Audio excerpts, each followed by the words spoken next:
മേഘാലയയിൽ ഹണിമൂണിനിടെ കാണാതായ യുവാവിനെ കൊല്ലപ്പെട്ട നിലയിൽ കണ്ടെത്തിയ സംഭവത്തിൽ സുപ്രധാന വഴിത്തിരിവ്. ഇൻഡോർ സ്വദേശി രാജ രഘുവംശിയുടെ ഭാര്യയെ ഉത്തർപ്രദേശിലെ ഗാന്ധിപൂരിൽ നിന്ന് പോലീസ് അറസ്റ്റ് ചെയ്തു. മേഘാലയയിൽ ഹണിമൂൺ സമയത്ത് ഭാര്യ സോനം രഘുവംശി ഭർത്താവിനെ കൊല്ലാൻ വാടക കൊലയാളികളെ ഏർപ്പാടാക്കിയിരുന്നുവെന്നാണ് പോലീസ് പറഞ്ഞത്. ഉത്തർപ്രദേശിലെ ഗാസിപൂരിൽ സോനം പോലീസിന് മുന്നിൽ കീഴടങ്ങുകയായിരുന്നു. അതേസമയം രാത്രി നടത്തിയ റെയ്ഡുകളിൽ മറ്റ് 3 കൊലയാളികളെ അറസ്റ്റ് ചെയ്തതായി DGP അറിയിച്ചു. ഒരാളെ UP-യിൽ നിന്നാണ് പിടികൂടിയത്. മറ്റ് 2 പ്രതികളെ ഇൻഡോറിൽ നിന്ന് SIT പിടികൂടുകയായിരുന്നു. രഘുവംശിയെ കൊല്ലാൻ ഭാര്യയാണ് തങ്ങളെ വാടകയ്ക്കെടുത്തതെന്ന് അറസ്റ്റിലായ പ്രതികൾ പോലീസിനോട് വെളിപ്പെടുത്തുകയായിരുന്നു.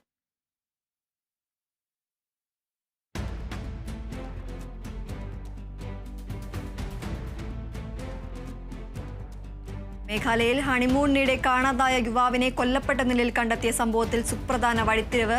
ഇൻഡോർ സ്വദേശി രാജ രഘുവംശിയുടെ ഭാര്യയെ ഉത്തർപ്രദേശിലെ ഗാസിപൂരിൽ നിന്ന് പോലീസ് അറസ്റ്റ് ചെയ്തു. മേഘാലയയിൽ ഹണിമൂൺ സമയത്ത് ഭാര്യ സോനം രഘുവംശി ഭർത്താവിനെ കൊല്ലാൻ വാടക കൊലയാളികളെ ഏർപ്പാടാക്കിയിരുന്നുവെന്നാണ് പോലീസ് പറയുന്നത്. ഉത്തർപ്രദേശിലെ ഗാസിപൂരിൽ സോനം പോലീസിന് മുന്നിൽ കീഴടങ്ങുകയായിരുന്നു. രാത്രി നടത്തിയ റെയ്ഡുകളിൽ മറ്റ് 3 കൊലയാളികളെ അറസ്റ്റ് ചെയ്തതായി DGP അറിയിച്ചു. ഒരാളെ UP-യിൽ നിന്നാണ് പിടികൂടിയത്. മറ്റ് 2 പ്രതികളെ ഇൻഡോറിൽ നിന്ന് SIT പിടികൂടുകയായിരുന്നു.